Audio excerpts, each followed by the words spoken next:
अहिंसा के अवतार शासनपति प्रभु महावीर स्वामी की पावन पवित्र चरण कमलों में कोटि कोटि वंदन नमन।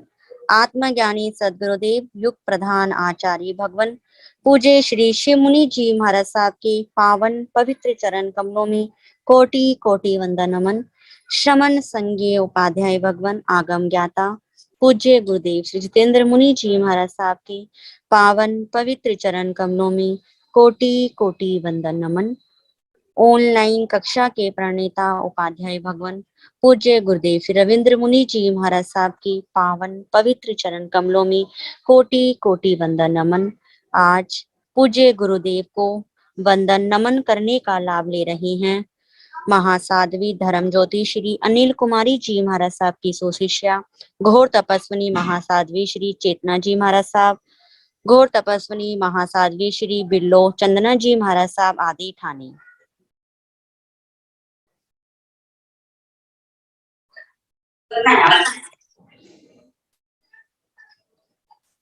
भूतो अयाहिनं पयाहिनं कलेमि वन्दामि नावंसामि सकारेमि सम्मानेमि कल्याणं मङ्गलं देव्यं चैतं वज्रासामि महे वन्दामि भूतो अयाहिनं पयाहिनं कलेमि वन्दामि नावंसामि सकारेमि सम्मानेमि कल्याणं मङ्गलं देव्यं चैव्यं वज्रासामि वन्दामि भूतो अयाहिनं पयाहिनं कलेमि वन्दामि नावंसामि सकारेमि सम्मानेमि कल्याणं मङ्गलं देव्यं चैव्यं वज्रासामि सुखसाता जी। हाँ जी।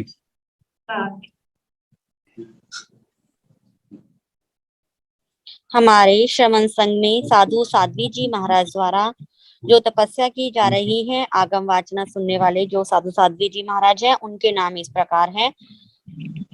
महासाध्वी श्री जगदीशमती जी महाराज साहब की सुशिष्या दिव्य साधिका ओ प्रवर्तनी महासाध्वी श्री रमेश कुमारी जी महाराज साहब, प्रवचन भास्कर महासाध्वी श्री संतोष कुमारी जी महाराज साहब उपवास, तरुण तपस्वी महासाध्वी श्री शमा जी महाराज साहब उपवास, महासाध्वी श्री करुणा जी महाराज साहब उपवास, दिव्य साधिका महासाध्वी श्री रश्मि जी महाराज साहब की सुशिष्या महासाध्वी डॉक्टर शिव प्रज्ञा जी महाराज साहब उपवास। तो आज के दिन सभी साधु वृंद साध्वी जी महाराज जिनकी तपस्या है उनकी तप की सुख साता पूछती हूँ और अनुमोदना करती हूँ। अब मैं पूज्य गुरुदेव के पावन पवित्र चरण कमलों में वंदन नमन करते हुए कहती हूँ, गुरुदेव आप हमें आगम वाचना देने की कृपा करें। मथीन वंदामी मथीन वंदामी मथीन वंदामी।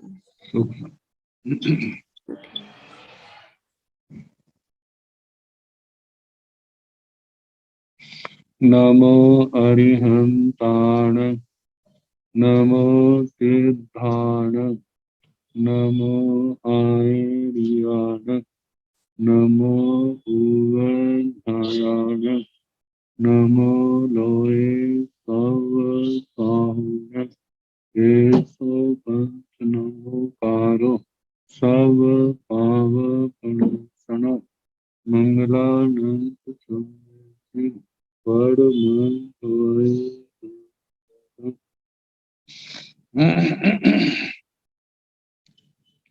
जिन शासन जिन वाणी सदा जयवंत हो, श्रवण संग सदा अविचल मंगल हो।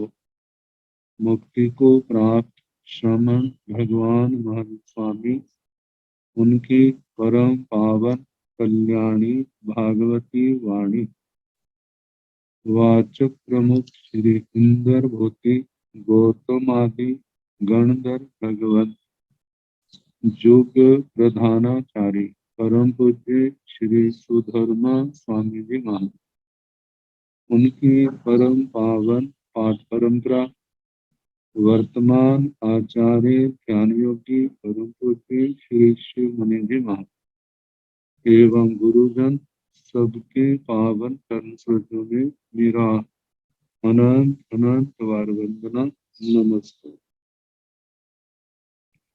आगम परिषद में विराजमान वरिष्ठ मुनिराज, अन्य मुनिगण, परमादरणीय भगवती स्वरूपा महासाध्वी जी, श्री सूत्र कृतांग सूत्र की वाचना प्रारंभ है। प्रथम स्कंध का द्वितीय अध्ययन और तीसरा उद्देश्य सुनाया जा रहा है।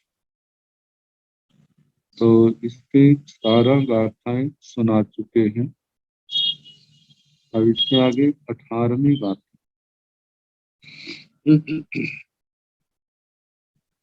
सभ्य सय काम कत्या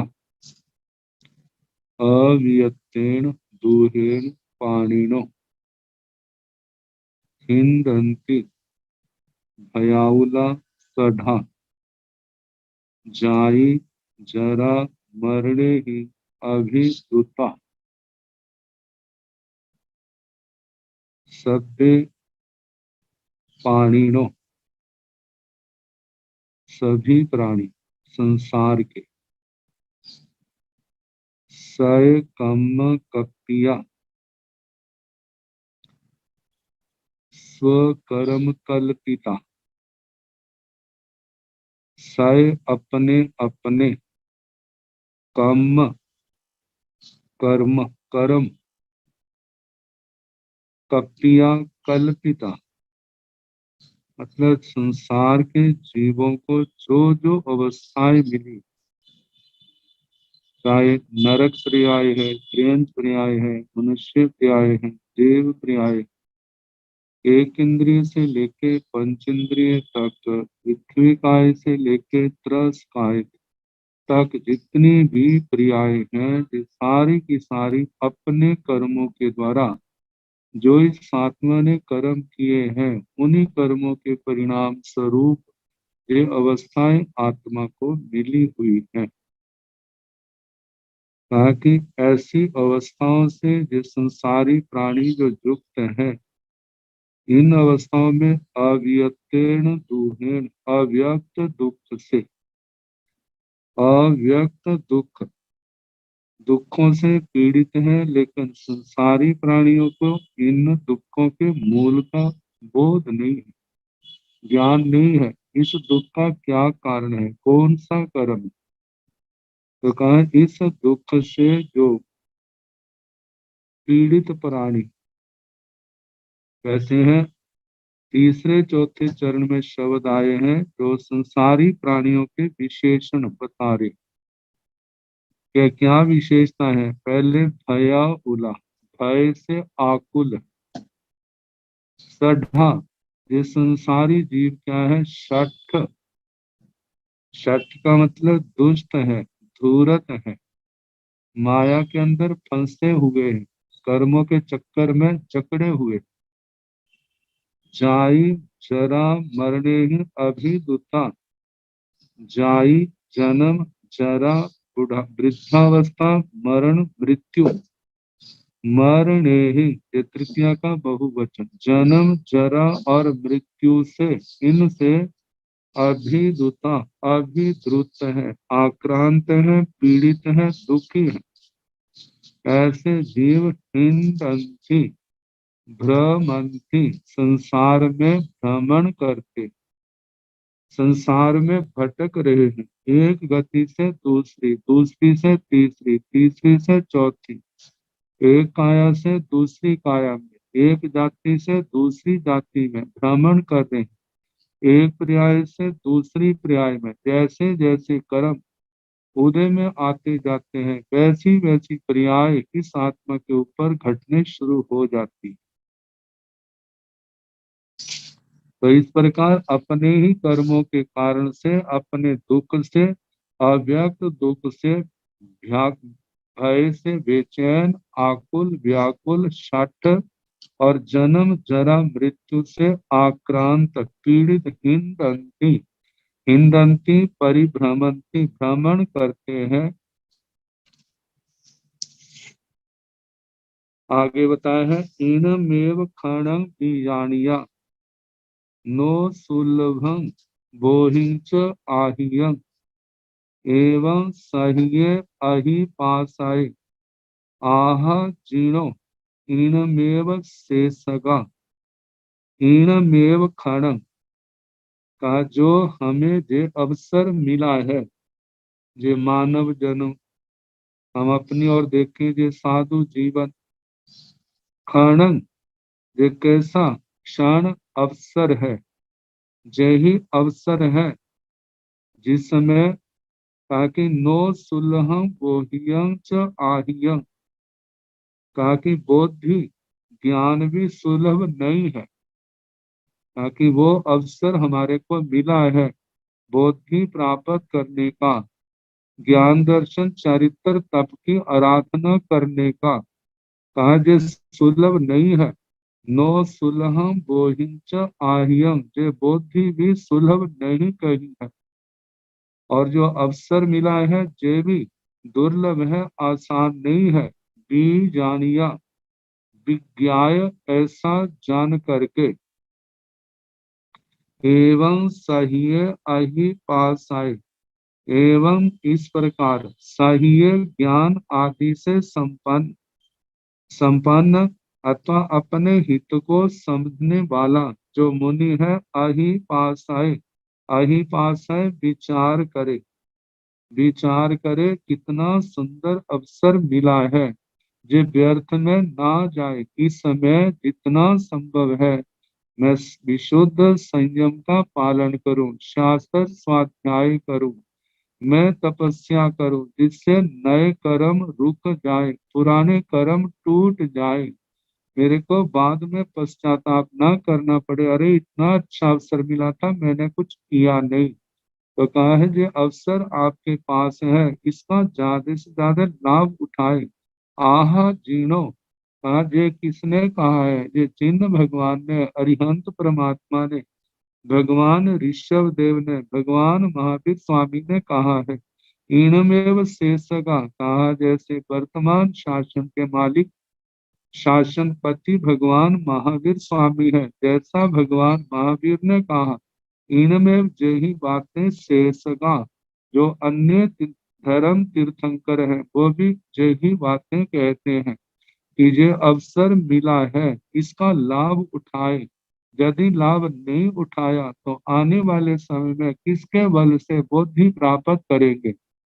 पूर्व जन्म में पुण्य किए थे, ऐसी योग्यता उपार्जित की थी, तो आज अवसर मिला है और इस अवसर का लाभ उठाते हैं तो आगे बढ़ेंगे, नहीं उठाते हैं तो आगे किसके बल से आत्मा को बुद्धि लाभ प्राप्त होगा, मतलब नहीं मिलेगा। फिर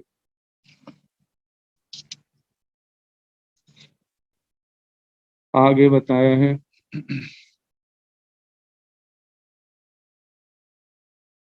अभविंसु पुरा भी भिक्षवो आयसा भी भवंती सुवया एआई गुणाई आहुते काशवस अनुधम्मचारिणो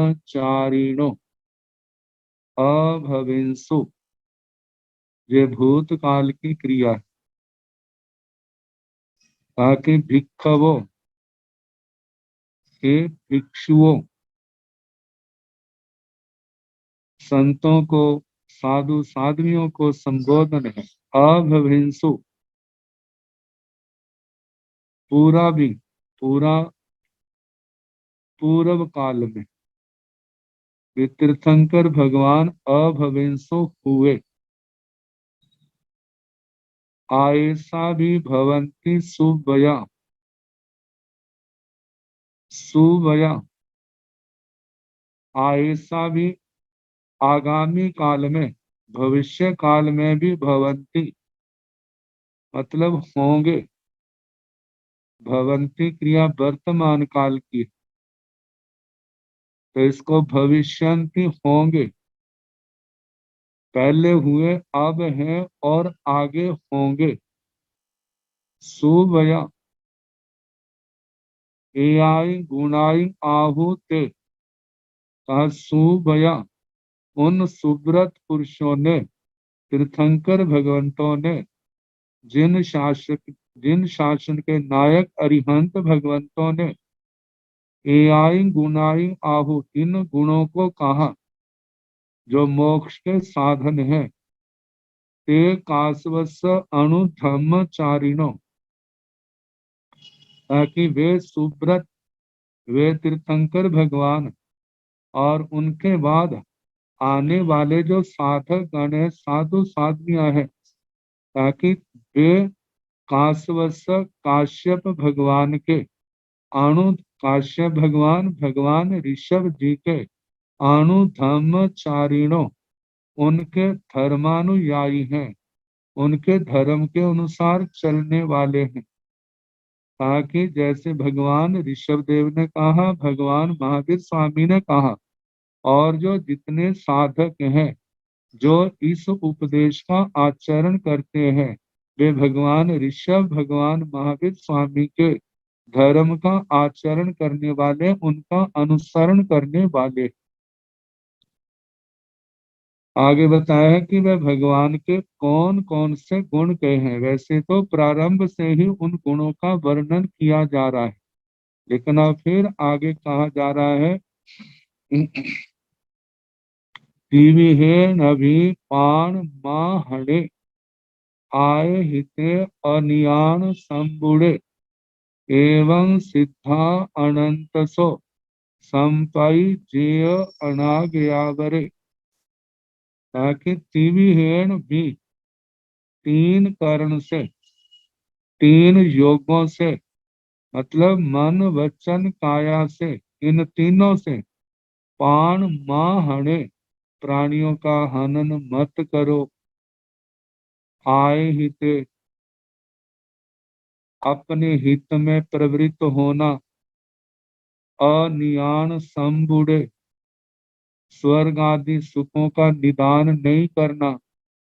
नियान संबुड़े का मतलब निदान से जो समृद्ध है, जिसको संसार की चाहना बहुत है, संसार की लालसाएं बहुत है, लेकिन जिनके अंदर संसार की लालसाएं नहीं है, जिन्होंने कोई निदान नहीं किया और ना उनकी करने की भावना है, ऐसी आत्माओं के लिए कहा अनिदान समृद्ध, जो निदान से रहित है। आय हिते, जो आत्मा के हित में प्रवृत्त है। कहा ऐसी आत्माएं ही कर्मों को क्षय करके एवं सिद्धा अनंत सो, इस प्रकार अनंत जीव सिद्धा, सिद्ध हुए हैं, सिद्ध गति को प्राप्त हुए। संपाई, संपाई मतलब संप्रति, वर्तमान में सिद्ध हो रहे हैं। और जेय अनागयावरे, दूसरे जो अनागया, अनागत भविष्य काल में जो समय नहीं आया, आने वाले समय में भी अनंत जीव सिद्ध गति को प्राप्त करेंगे। मतलब जितने भी जीव हैं, तीन कर्ण, तीन योग से प्राणियों की हिंसा करनी नहीं, करानी नहीं, करते को अच्छा जानना नहीं, मन से, वचन से, काया से, मतलब कि जो हिंसा नहीं करनी। देखा जाए जिन्होंने तीन कर्ण, तीन योग से इस प्राणातिपात का त्याग कर दिया है, उपलक्षण से शेष पापों का त्याग कर दिया है, देखा जाए वे ही आए हिते, आत्म हित में वर्तमान है, वे ही अपने आत्म हित की साधना कर रहे हैं। और नियान संबुड़े, वे ही जीव जो है कर्मों के निदान से मुक्त है, क्योंकि इस मार्ग पर चले हैं और निदान से रहित हैं, तो उनके कर्म दिन प्रति क्षण क्षण जो है उनकी महानिर्जना हो रही है। और ऐसे जीव ही अतीत काल में कर्म क्षय करके सिद्ध हुए, वर्तमान में हो रहे हैं और आने वाले समय में होंगे। अतीत और भविष्य में तो संख्या अनंत बताई, वर्तमान में संख्या, तो जिसमें कहा है कि एक समय में कम से कम एक और ज्यादा से ज्यादा 108 एक समय में सिद्ध हो सकते हैं। अतीत में जो हुए वे अनंत, और जो आगे होंगे वे भी अनंत। इस अध्ययन की उपसंहार गाथा, एवं से उदाहु अनुत्तर नाणी अनुत्तर दंसी अनुत्तर नाण दंसन धरे अरहा नाय पुत्ते भगवं वे सालिये बियाहिये ती वेमी। एवं इस प्रकार से उन भगवान ऋषभ देव जी उदाहु कहा था, जिन्हें हम अनुत्तर नानी, अनुत्तर ज्ञानी, उत्तम ज्ञानी कहते हैं। अनुत्तर न उत्तर, उनसे बढ़ के और कोई ज्ञानी नहीं। अनुत्तर दंसी, जिनका दर्शन भी क्या है, सर्वश्रेष्ठ, मतलब अनुत्तर है, उनसे बढ़ के किसी का दर्शन नहीं। अनुत्तर नान दर्शन धरे, अनुत्तर प्रधान ज्ञान और दर्शन को धारण करने वाले। अरहा, अरहा अरिहंत भगवान। अरह धातु आती है जो पूजा अर्थ में, इंद्र आदि देवों के द्वारा भी जो पूजनीय है, ऐसे अरिहंत परमात्मा। नाय पुत्ते, ज्ञात पुत्र, भगवं, भगवान, वे शालिय, वैशालिक, वर्धमान स्वामी, ऐश्वर्य आदि गुणों से संपन्न भगवान वर्धमान स्वामी विशाला नगरी में, मतलब आही बी आहिए, जिन्होंने कहा था ती बेबी। आचार्य श्री सुधर्मा स्वामी जी महाराज फरमाते हैं, जैसा मैंने अर्थ सुना वह आपको सुनाया। कहा जाता है ये सारे शब्द जो है भगवान ऋषभ के ऊपर भी घट जाते हैं और भगवान महावीर स्वामी के ऊपर भी घट जाते हैं। दोनों तीर्थंकर भगवान अनुत्तर ज्ञानी है, अनुत्तर दर्शी है, अनुत्तर ज्ञान दर्शन को धारण करने वाले। भगवान महावीर के लिए तो ज्ञात पुत्र प्रसिद्ध ही है, तो ज्ञात प्रधान होने के कारण से भगवान ऋषभ देव के लिए कहा जा सकता है। आगे भगवान, भगवान वैशालिये, भगवान वैशाली के थे तो इसलिए कहा जाता है वो वैशालिक है। तो कहा जाता है भगवान ऋषभ भी विशाल है, कीर्ति जिनकी, इसलिए वैशालिक। जिसमें कहा है कि विशाला जननी जस्य विशालम कुलमेव वा, विशालम वचन चासे तेन वैशाली को जिन। तीर्थंकर भगवान को इन कारणों से कहा वैशालिक है। विशाला मतलब बहुत बड़े ऊंचे स्थान को जो प्राप्त है, ऐसी जिनकी माता है, और जिनका कुल भी क्या है, विशाल है, जिनके वचन भी क्या है, विशाल है, इसलिए भगवान को वैशालिक कहा जाता है। अरह अरिहंत परमात्मा वियाही, उन्होंने ऐसा कहा, मतलब कि जो प्रसंग प्रारंभ में चला था, भगवान ऋषभ देव जी ने अपने बेटों को जो उपदेश सुनाया, जिस उपदेश को 98 के 98 बेटों ने इस पावन उपदेश को सुन करके प्रतिबोध पा करके सब कुछ छोड़ करके निर्ग्रंथ जीवन जैन भागवती दीक्षा अंगीकार की, और सब ने ज्ञान दर्शन चारित्र तप के उत्कृष्ट आराधना करके कर्म क्षय करके केवल ज्ञान केवल दर्शन पा करके सिद्ध गति को पाया। वही उपदेश आज तक चला आ रहा है।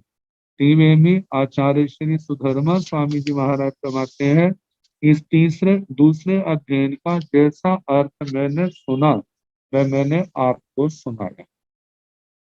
अब इसके आगे तीसरा अध्ययन जिसका नाम है उपसर्ग परिज्ञा।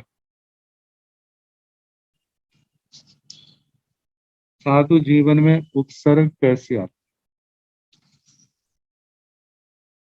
तो इसके संबंध में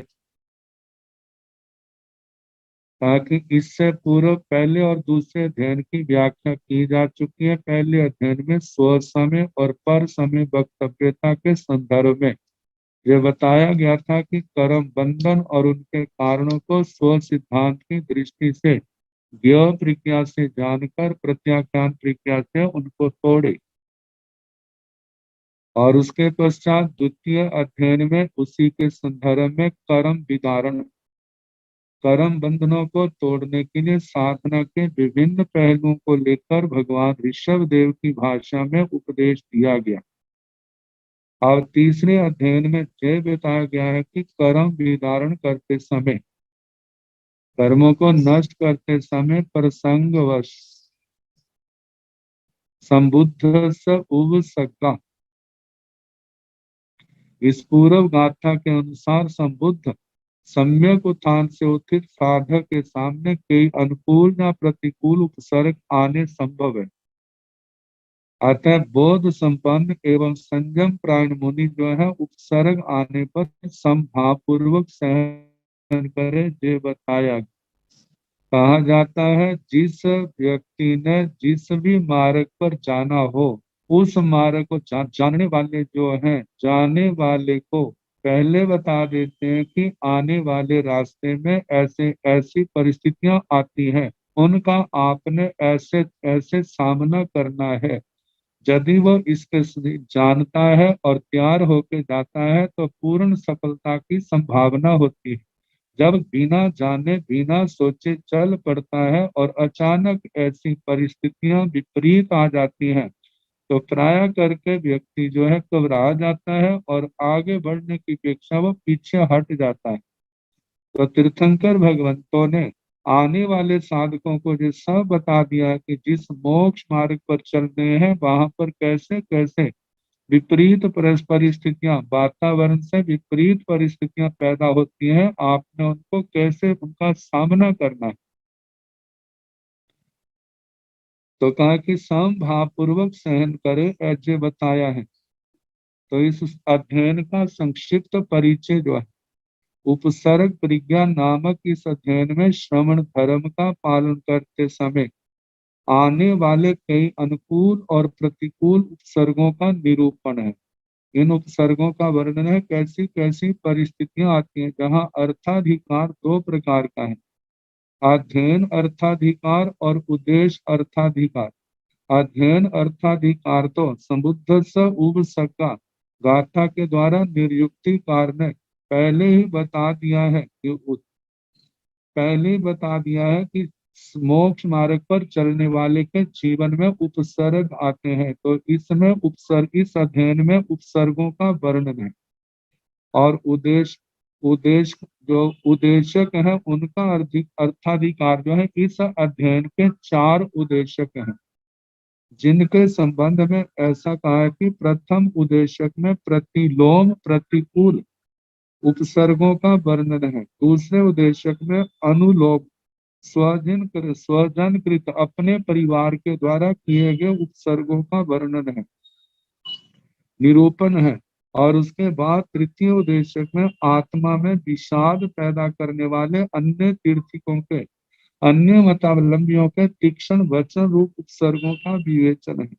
और इसके बाद चौथे उद्देशक में अन्य तीर्थिकों के हेतु सदृश प्रतीत होने वाले हेतवाभासों से वस्तु स्वरूप को विपरीत रूप से ग्रहण करने से जिनका चित्त मोहित एवं शील भ्रष्ट हो जाता है, जिनमें ये बताया जाता है कि देखो, केवल त्याग आपने हमारे मत से भी क्या है सिद्ध गति को प्राप्त होते हैं, आपके धर्म ग्रंथों में वर्णन किया है।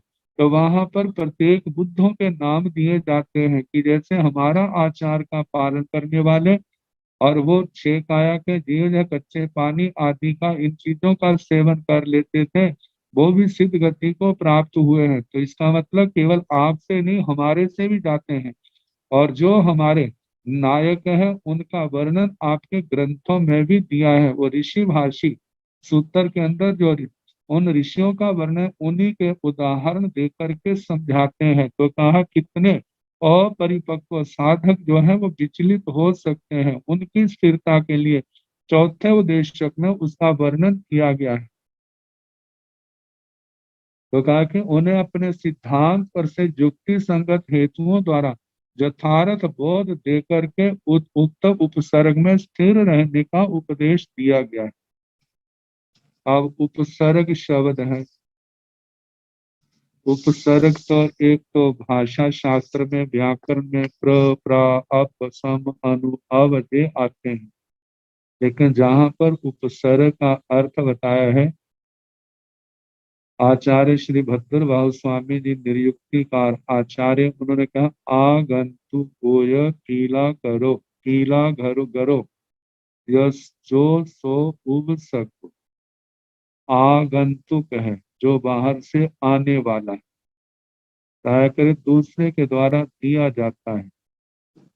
और क्या है? पीला करो, पीड़ा कर, वेदना देने वाला, कहा कि एक शारीरिक वेदना है, वह तो असाता के रूप में, लेकिन जो साता के रूप में आते हैं, अनुकूल सर्ग आते हैं, तो उसके शरीर को वर्तमान में तो वेदना नहीं होती, लेकिन उसका जो परिणाम होता है वो अनंत दुखदाई होता है। उससे साधक का चारित्र रूपी जो शरीर है वो पीड़ित होता है, वो नष्ट होता है।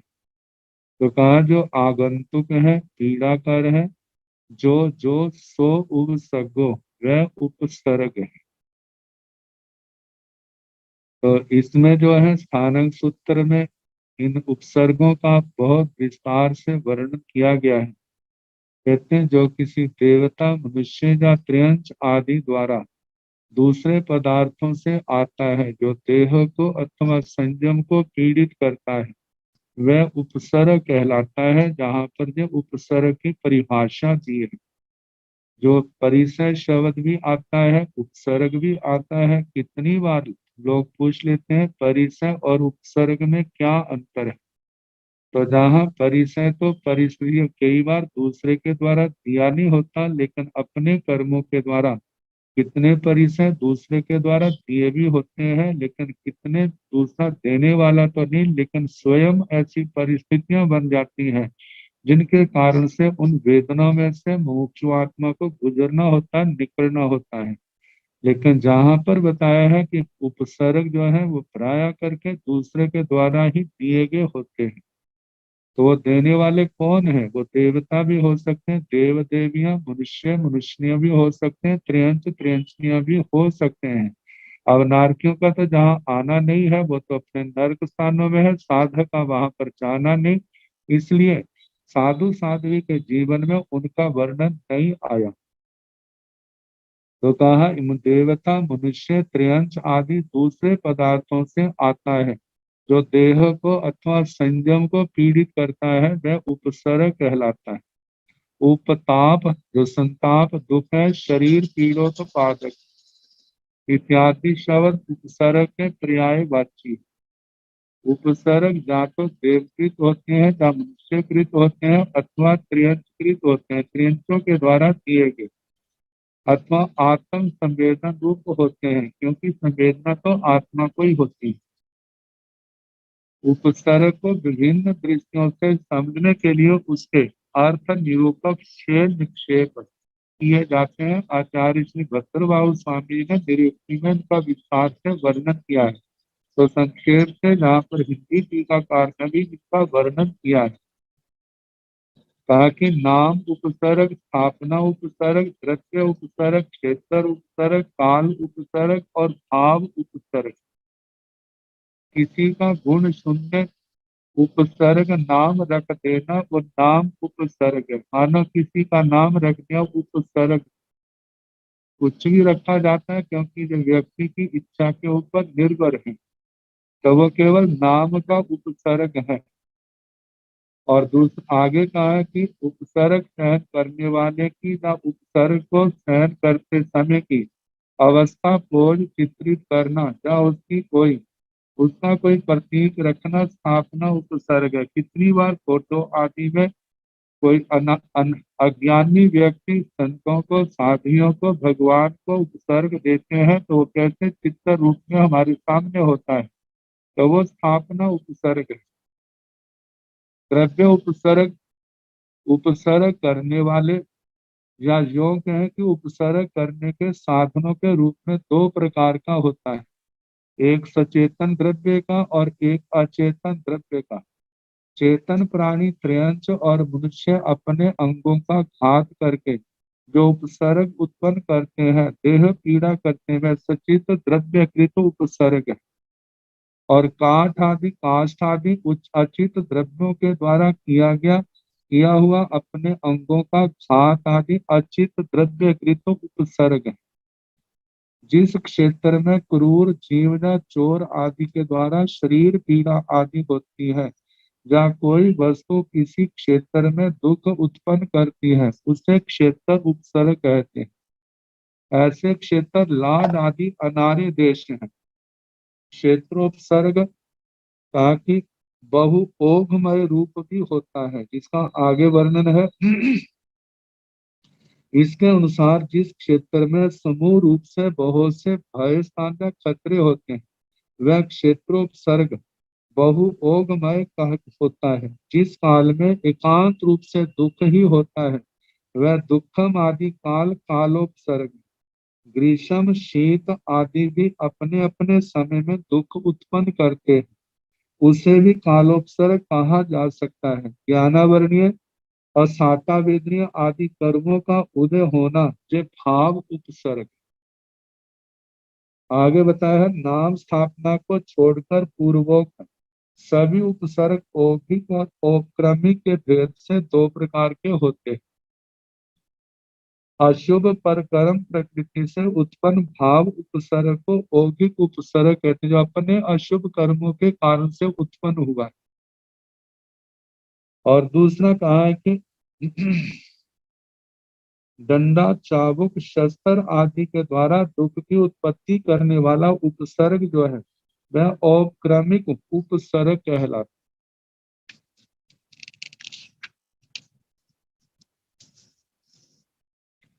जो कर्म उदय को प्राप्त नहीं है, उसका उदय होना उपक्रम कहलाता है।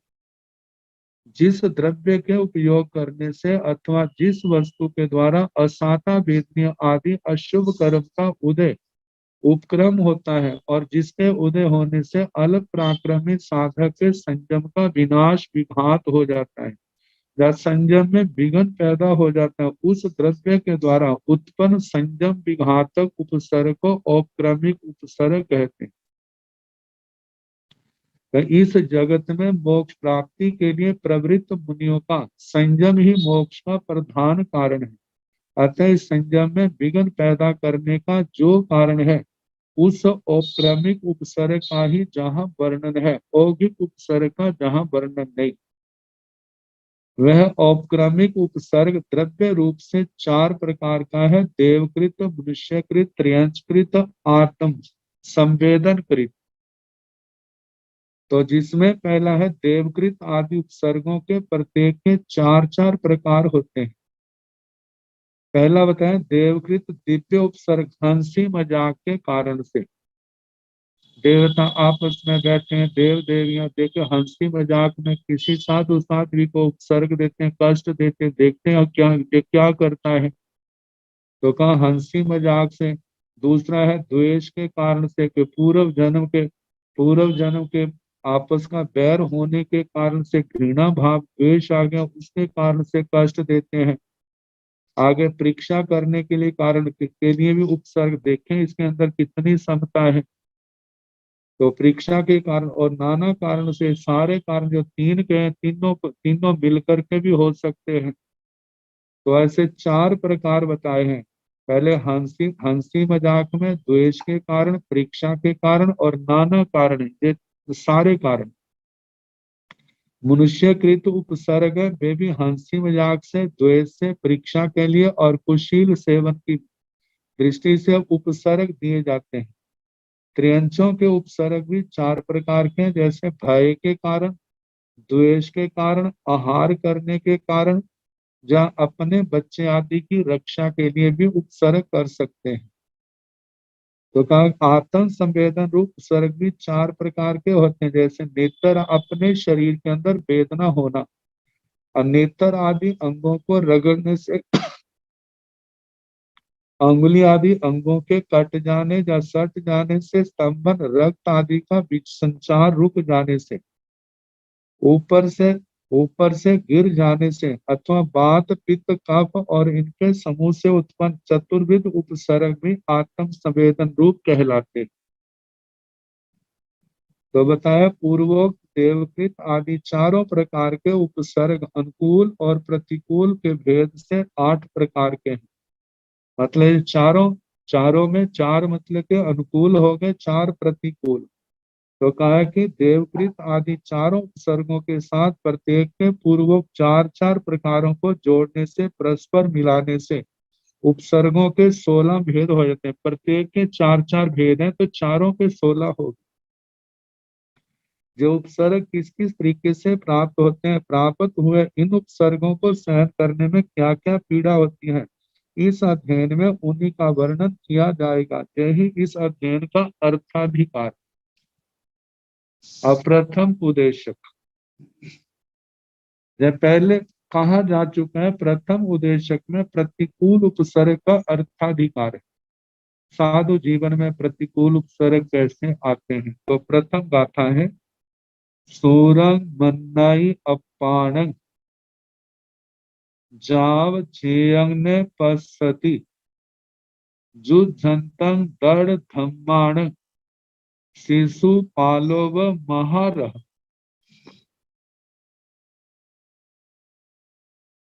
कहा जाता है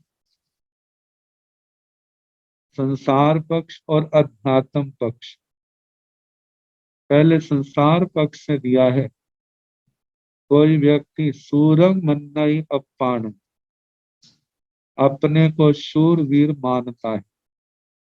अपानंग, अपनी आत्मा को सूरंग शूरंग शूरवीर जोधा, मन्नाई मान्यते मानता है।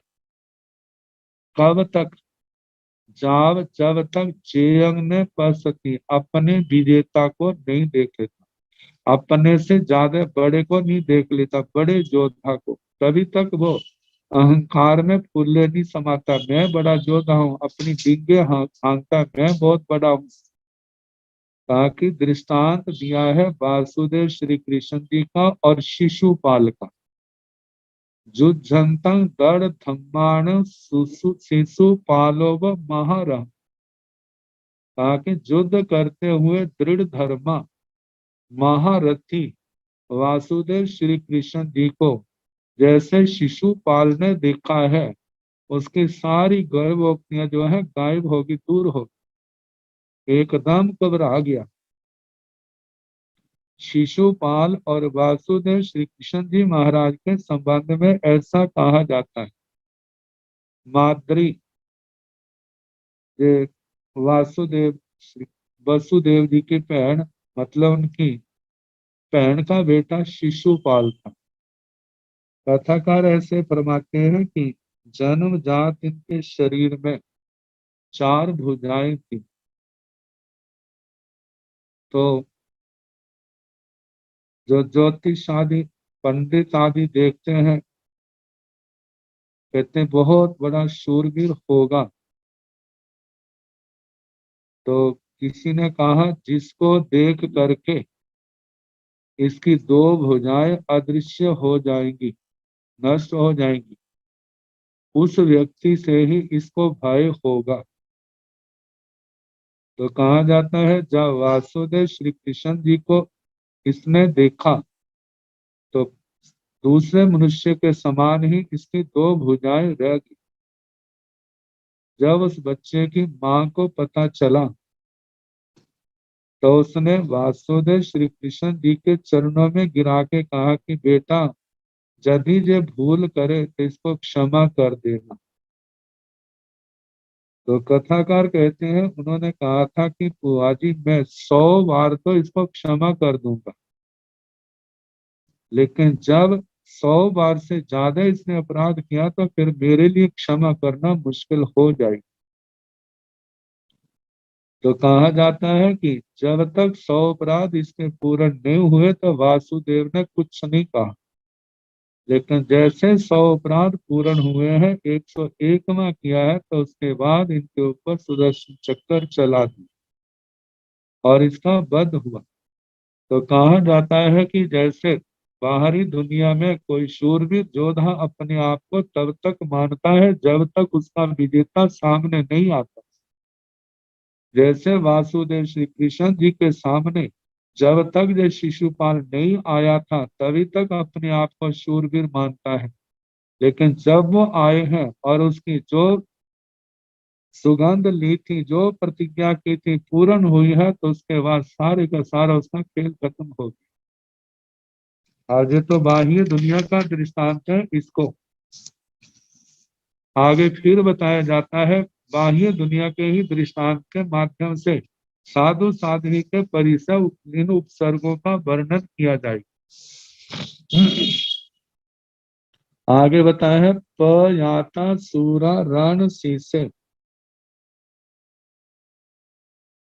संगामम्मि उवठिते माया पुत्तंग ने जान आई जेण परिविच्छाए। ताकि संगामम्मि उवठिते, जब अत्यंत भयानक संग्राम प्रारंभ हो जाता है और शूरवीर योद्धा जो है अपने शस्त्रों से अपने विरोधी के ऊपर प्रहार कर रहे, कहा कि जेण परिविच्छिय, विजेता के द्वारा जो अपने सामने शूरवीर योद्धा है अपने शस्त्रों के द्वारा उनको क्षत विक्षत घायल कर दिया। ताकि उस समय ऐसी साधारण जनता में भगदड़ मच जाती है, भागदौड़ मच जाती है प्राण बचाने के लिए। माया पुत्तंग ने जाना, इतनी व्याकुलता, इतने भय कि माता की गोदी से बेटा गिर जाता है तो उसको पता नहीं चलता बेटा मेरा गिर गया है, क्योंकि बेटे की ओर ध्यान नहीं और उसका ध्यान अपने प्राण बचाने की ओर। तो कहा जाता कि ऐसे संग्राम में जिस समय योद्धा जब ऐसे इतना भय का वातावरण बन जाता है,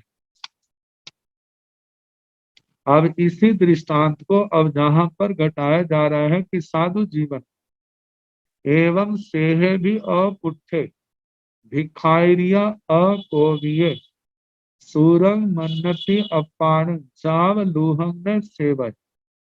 इसी प्रकार कोई नव से एवं इसी प्रकार से भी नव दीक्षित साधु जो बड़ी शूरवीरों की तरह डेंगे हाँकता, परिचय क्या होते हैं, उपसर्ग क्या होते हैं, मेरे लिए तो गाय हाथा के लिए कितने बड़े उपसर्ग क्यों ना आ जाए, मैं उनको सहन करूंगा, मैं उनको सहन करूंगा। कहा जो गर्भ होती है तभी तक होती है जब तक ऐसा कोई उपसर्ग सामने नहीं आया।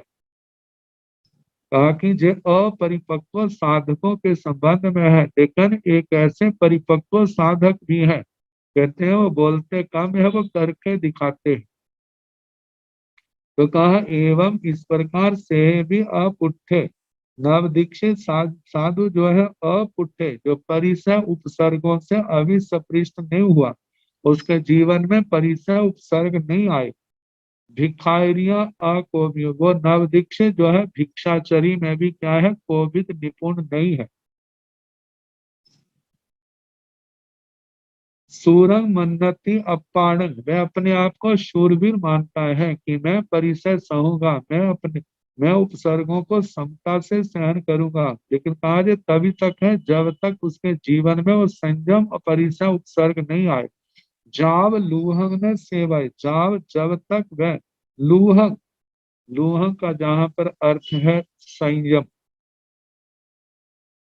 ताकि रूक्ष रूक्ष वृत्ति जैसे जिन पदार्थों में रूखापन होता है वो दूसरे से चिपकते नहीं। ऐसे ही जब आत्मा विधि पूर्वक श्रद्धा बड़े उत्साह के साथ संयम का पालन करता है, संयम में स्थिर है, तो कर्म भी जो है आते हैं लेकिन उसके साथ चिपकते नहीं है, टकरा करके गिर जाते हैं। तो कहा जाता है कि ऐसे ही चाव जब तक लूहंग ऐसे संयम का न सेवाए, वो सेवन नहीं करता। तो कहा कि जब उसने संयम ग्रहण कर लिया है, भिक्षा वृत्ति के लिए जाता है, तो भिक्षा वृत्ति में कैसे कैसे उपसर्ग कैसे कैसे आते हैं। तो कहा कि उपसर्ग सहने में अनभ्यस्त साधक, जिसने अभ्यास नहीं किया हुआ है, वो साधक कैसे घबरा जाते हैं, इसका चौथी गाथा में उसका वर्णन किया जा रहा है। जया हेमंत मासम्मि शीतं पुसाई सवंगम तथ मंदा विषयंती रजहीणाव खत्तिया जया जब हेमंत मासम जया का मतलब जब का मतलब कब हेमंत मासम में हेमंत ऋतु आती है जिस समय बरसात हो चुकी होती है ठंडी ठंडी हवाएं चलती हैं शीतम उषाई सब अंगम शीत जो है भयंकर शीत ठंड जो है सारे समस्त अंग का स्पर्श करती है जब वो ठंड लगती है तथा अपने पास उस सर्दी से बचने के साधन नहीं होने के कारण तथा मंदा विषयंती वहां पर मंद विवेक मूड या मंद पराक्रमी अल पराक्रमी जिनके अंदर आत्म बल की कमी है ऐसे साधक ऐसे ही विषाद को प्राप्त करते हैं रजहीना व खत्तिया जब अल्प जब राज्य भ्रष्ट साधक मतलब क्षत्रिय लोग जिस समय शत्रु के द्वारा राज्य छीन लिया जाता है अब वो सोचते हैं कितना अच्छा होता हम संधि कर लेते अपना राज्य जनता भी कटवाई मरवाई मतलब कितने सैनिक मर गए हैं परिवार नष्ट हो गया है राज्य चला गया है कितना अच्छा होता हम ऐसा ना करते तो कहा जैसे राज्य से हीन व क्षत्रिय पश्चाताप करते हैं विषाद का अनुभव करते हैं इसी प्रकार वो मंद पराक्रमी अल पराक्रमी ऐसे समय पर विषाद का अनुभव करते हैं अब वो सोचते हैं देखो हमने हमने घर बार छोड़ना सुख सुविधाएं भी छोड़नी परिवार वालों को भी रुष्ट किया फिर भी ऐसी असह्य सर्दी का सामना करना पड़ रहा है अब हम क्या करें ना इधर कह रहे हैं ना उधर कह रहे हैं तो कहा जाता है कि जिनके अंदर ऐसा आत्मबल नहीं है वो इन पर उपसर्गों से घबरा जाते हैं विषाद का अनुभव करते हैं ये तो उनकी बात है जो घबरा जाते हैं आगे उनका भी वर्णन आएगा जो इनको मतलब कि समता से सहन करते हुए अपने लक्ष्य की ओर कैसे उत्तम श्रेष्ठ भावों से आगे बढ़ते हैं अब इसके पांचवी गाथा जिसमें ग्रीष्म गर्मी के उपसर्ग का है तो फिर जैसे संकल्प जैसे समय होगा कराने का प्रयास किया जाएगा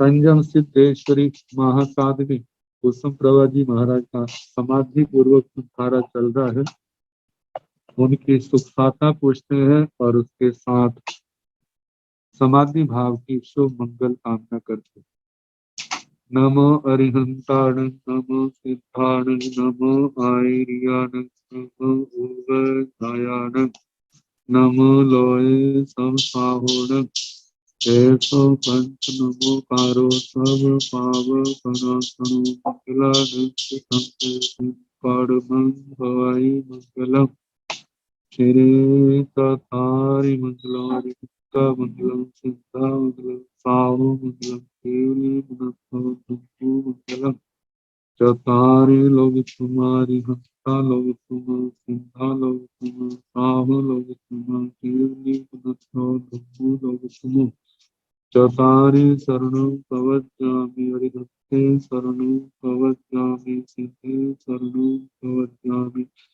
साहु शरणं प्रवज्जामि केवली गुणात्मं धम्मं शरणं प्रवज्जामि चार शरण सुख करने दुख करने मंगल करने मौत शरणागति कोय जो भव प्राणी आचरे है